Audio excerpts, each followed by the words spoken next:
kagandahan. Si Satanas kamangha-mangha.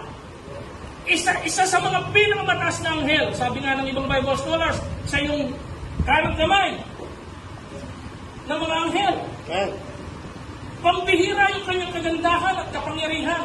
Pero nakalimutan niya na lahat ng yun ay bigay lang ng Diyos sa kanya. Tama. Inangkin niya sa kanya. Sa kabila ng mga blessings niya, naisipan pa niyang lumaban sa Diyos. Kaya nagtataka siya ngayon, bakit ikaw, na wala ka namang katulad ng binigay kay Satanas, pinapahirapan ka na ni Satanas, pero nagpapatuloy ka pa rin. Yun ang bumabasag sa ulo at pag-iisip ni Satanas. Hindi ko maintindihan. Ang sabi ni Satanas, hindi ko maintindihan itong mga Kristiyanong ito. Kaya sabi ng Panginoon, nung si Satanas pumasyal sa langit, pinahintulutan niya mga pasyal sa langit sa Book of Job. Ano sabi ng Panginoon? Nakita mo ba yung anak ko na si Job? Nakita mo ba yung anak ko na si Job? Proud ng Panginoon. Pinagyayabang ng Panginoon yung biyaya niya na kay Job. Right. Alam niya na si Job, kahit anong mangyari sa kanya, hindi tatalikod si Job.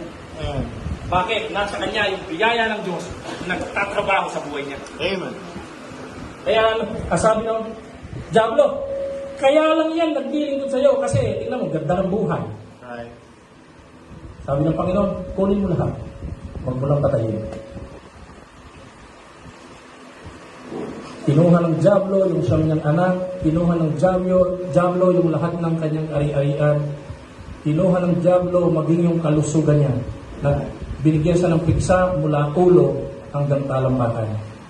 Hindi pa ako nakakita ng piksa sa talampakan. Sa puwet, marami ako dito may piksa.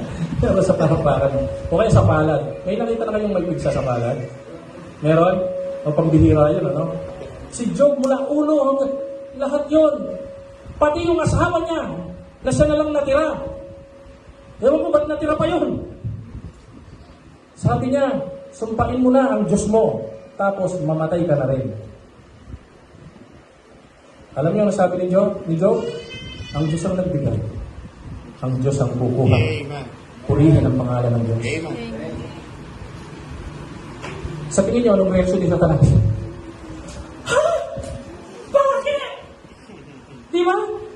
Bagamat si Job maranya at taglay niya ang maraming bagay, pero hindi pa rin niya taglay yung pinagkaloob sa kanya ng Diyos bilang anghel. Pero ngayon, kinuha na yon. Kinuha na lahat. Habang kinukuha ni Satanas yon, pinatay niya yung mga anak niya, kinuha yung libo-libo niyang mga hayop at saka yung kanyang kalusugan, sabi niya, patay ka.